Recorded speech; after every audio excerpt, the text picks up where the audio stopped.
Hi guys, welcome to my channel. I decided that this 2025 I wanted to try things to boost my creativity. So on today's video I'm going to be trying Tokyo Treat subscription box. This is the Christmas edition and the plan is show you what's inside and also try to choose what things inspire me. I think this is such a fun challenge to do and I think you really guys are going to enjoy it. So let's see what's inside.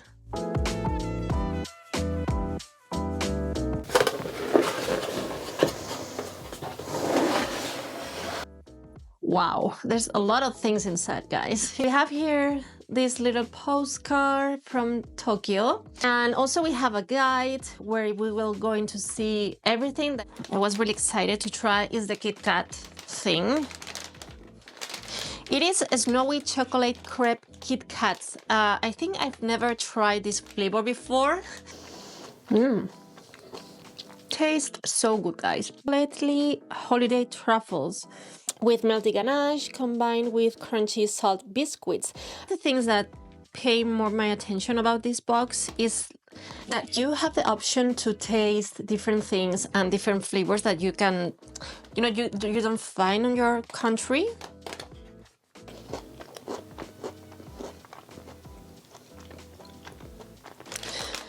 They are so tough when you touch it, but once you put it on your mouth, it comes very soft. I don't know how to describe, guys, this type of thing. I was thinking that it was going to be so soft, but it's in the case. I really like this one.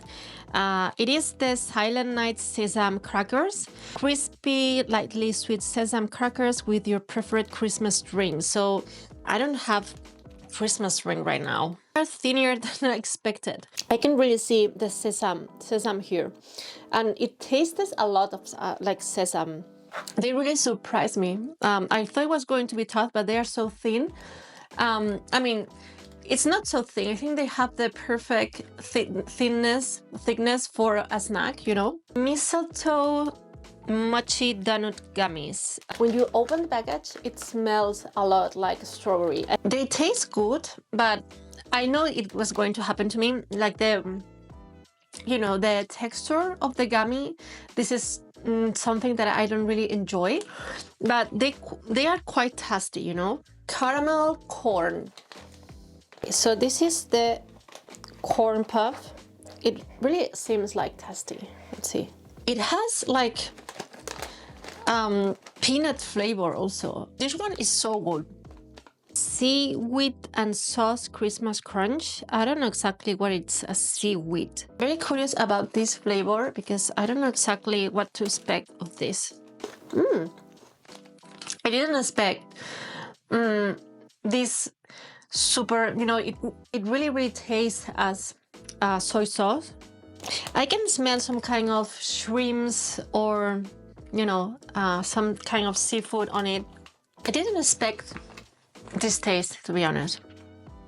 I think it smells more kind of seafood that when it tastes. Also, it has this kind of mayo flavor in the end, and they are a little bit spicy, by the way. It is like a sour cream and onion waffle chips. They are super big, guys. I didn't expect to be that big. Let's see how it tastes. This is so good. It really have the onion and the sour cream taste. This one is very good. Okay, so now that I have tried everything, I have realized when I was putting everything together how pink and Christmassy it's all. So as Christmas is almost done, I'm going to create a character just related to the box in the color scheme and also, in the color palette and also in some elements. I think we have a lot of things to to take inspiration from. Everything I tried, I mean, the overall flavor that I have right now after trying everything is more salty and vinegar than sweet. So probably I'm going to go to this kind of sassy character. So yeah, thank you so much, Tokyo Treat, for sending me the box. It is everything super tasty. And let's jump, guys, to the sketchbook. Before sketching, I decided to do like or prepare some ideas for my character in my iPad. You know, guys, I am a digital artist, so I tend to use my iPad for everything. And I think that using it for, you know, brainstorm ideas and create like concepts, it's really cool if you are going to work in a sketchbook later. So I decided to create my idea. I had an idea of a full body character with some elements of the things that I already tried. So I think it looked very cool and I like the character, so I went for this. And after that, I decided to translate this into my sketchbook. Some people use like light boxes, and also they print their sketches that they made on digital, but I decided to go, you know, to make it from scratch, because basically what I want to use my sketchbook is for learning. One thing that happened when I was doing the sketch is that I made it short.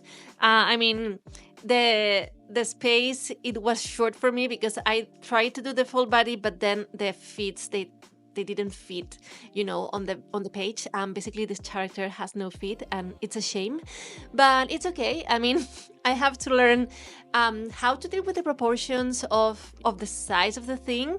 When you are a digital artist, you have these things super easy because you can undo, redo, resize, so you don't have to think about fitting things on a space. So next in line, I decided to start adding something related to the products from Tokyo Treats. So I decided to go with the packaging thing. So I think the t-shirt with the face looks so nice, and also I decided to add this kind of lettering that I don't know what it means, but I think that the letters look so good and I decided to recreate it on my drawing. And also add this cute salad cookie, like a patch. Obviously I took some licenses from the sketch I did before to the final sketch I'm doing on my sketchbook, because I don't know, I decided to go for a more Tokyo inspired thing, so I decided to go with a lot of typography instead of adding for example, the cookie like a sun or a shape behind the character. So instead I decided to add more text in that space from another of the packaging, which I think it looks nice.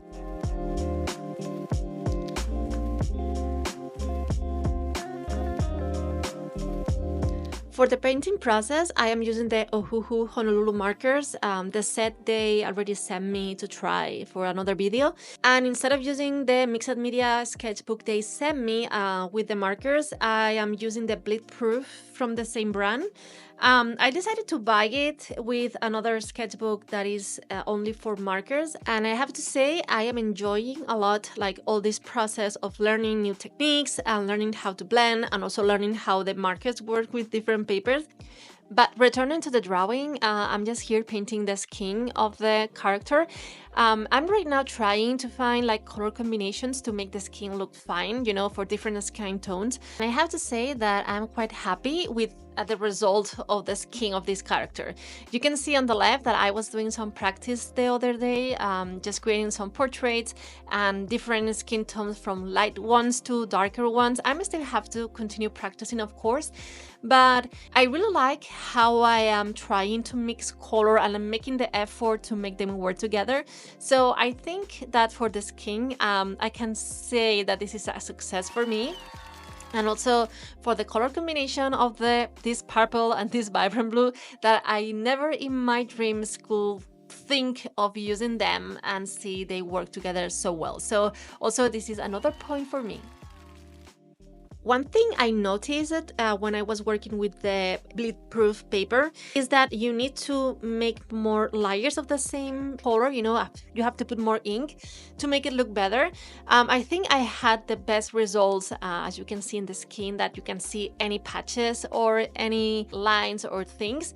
Also, I think that depends on the pigment of each marker, and of course the fact that I don't know how to use them. So that's why when I was painting these pants, that it was really they're looking pretty bad, you know.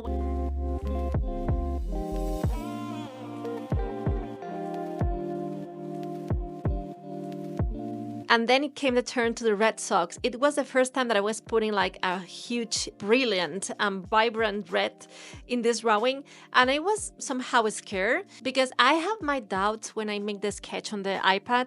And even I thought that at that moment it was working fine because it has some contrast and it has some, you know, different colors and these things. You translate this on paper, colors are not the same and probably the hues don't match. So I was really scared. And when I decided to add like this kind of gradient of pink gradient in the air, I had the same feeling.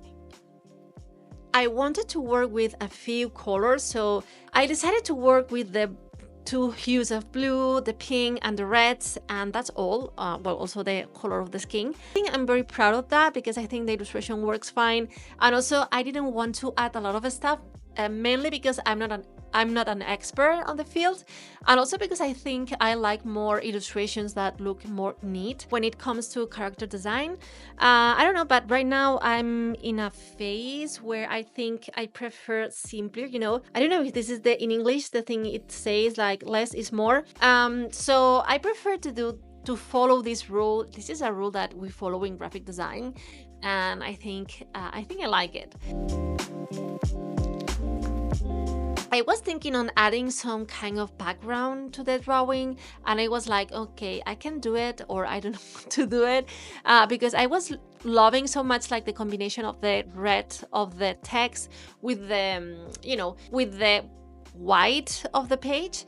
So normally I have been, when working on my sketchbook, I have been adding a lot of backgrounds, but also I wanted to try to do something different this time, and that's why I decided to leave it white and just paint like this kind of pink thing that it's very similar to one of the packaging of one of the chips from Tokyo Treat box, and I was inspired for that.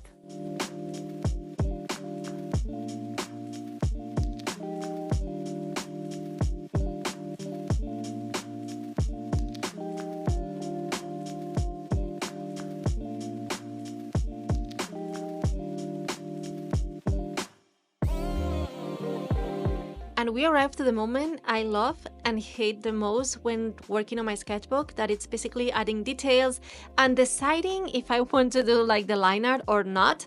I have been trying different things lately, like for example using blacks or using the water-based markers, or you know, the fine liners, sorry, or just using the pencils, and I still can't decide because it depends on the day that I like one thing or the other thing the most.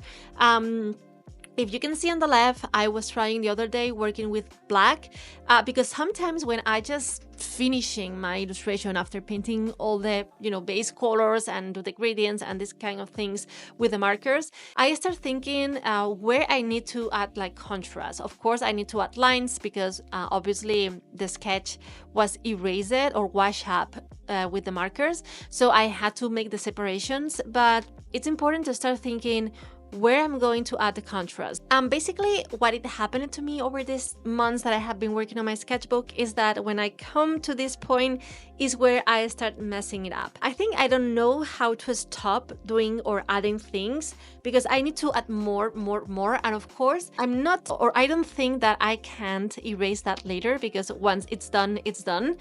So I start adding things, I start to just making lines because I don't know why I added lines to the text. I think it worked very well just without the lines, but I decided to do that. And my lines aren't straight enough and they look pretty bad. So, you know, I don't have the practice for doing that. And I try to add different things, like more intense shadowing.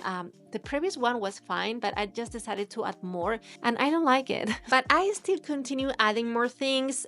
Probably this shade of purple or blue is not the one that I wanted to use. Probably one lighter of the one I'm using, it could work better for the jacket. But also I wanted to work with purple shadowing for the blues and also for the skin. I think I like this concept. It's the one that I use with digital art. So I want to continue using them. But of course I need to try other ways to do shadows, other ways to do, to create the contrast lines and to create like separate spaces. And I don't know, guys. I think that from all of these mistakes, I'm going to learn a lot for the upcoming drawings and for the coming process I'm going to continue doing on my sketchbook. And still, I don't know if I like the black line art or not. I'm not sure, because I have some lines or some places where I like how it looks, the dark one, but in others, I think it's too much. So we made it until the end of the video, and if you arrived until here, please let me know in the comments what name you want to put it to this character. I want to use her as the original character, and if you enjoyed the video, please like and subscribe and turn on the notification bells so you can see when I am posting again. Before saying goodbye, I want to give a big thank you to my patrons and to you if you watch this video and if you subscribe to the channel. See you in the next video. Bye bye! As I look in the mirror, I love